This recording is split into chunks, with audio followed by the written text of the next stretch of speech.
বিশ্বজুড়ে মার্কিন visa আবেদনকারীদের interview ও নতুন অ্যাপয়েন্টমেন্ট সাময়িকভাবে স্থগিত করেছে যুক্তরাষ্ট্র। প্রেসিডেন্ট ডোনাল্ড ট্রাম্পের দ্বিতীয় মেয়াদের কঠোর অভিবাসন নীতির অংশ হিসেবে সিদ্ধান্ত নেওয়া হয়েছে বলে জানিয়েছে রয়টার্স। মার্কিন পররাষ্ট্র মন্ত্রণালয়ের এক মুখপাত্র জানান, বিশ্বের বিভিন্ন দেশে অবস্থিত মার্কিন দূতাবাস ও কনসুলেট কর্মকর্তাদের জন্য বিশেষ গ্লোবাল ট্রেনিং উদ্যোগ চালু করা হয়েছে। প্রশিক্ষণের সুবিধার্থে ভিসা সার্ভিসের অ্যাপয়েন্টমেন্টগুলো সাময়িকভাবে পুনর্নির্ধারণ করা হচ্ছে। স্টেট ডিপার্টমেন্ট জানায়, প্রশিক্ষণের মূল উদ্দেশ্য হলো কনসুলার কর্মকর্তাদের এমনভাবে প্রস্তুত করা যাতে যুক্তরাষ্ট্রে গিয়ে সরকারি আর্থিক সহায়তার উপর নির্ভরশীল হয়ে পড়ার ঝুঁকিতে থাকা আবেদনকারীদের যথাযথভাবে পর্যালোচনা ও চিহ্নিত করা যায়।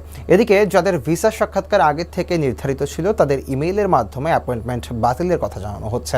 পরে নতুন তারিখ দেওয়া হবে বলেও জানান তিনি। ট্রাম্প প্রশাসনের এই সিদ্ধান্তে বৈধ অভিবাসন প্রক্রিয়া আরও কঠিন হয়ে পড়ছে বলে জানিয়েছেন সংশ্লিষ্টরা।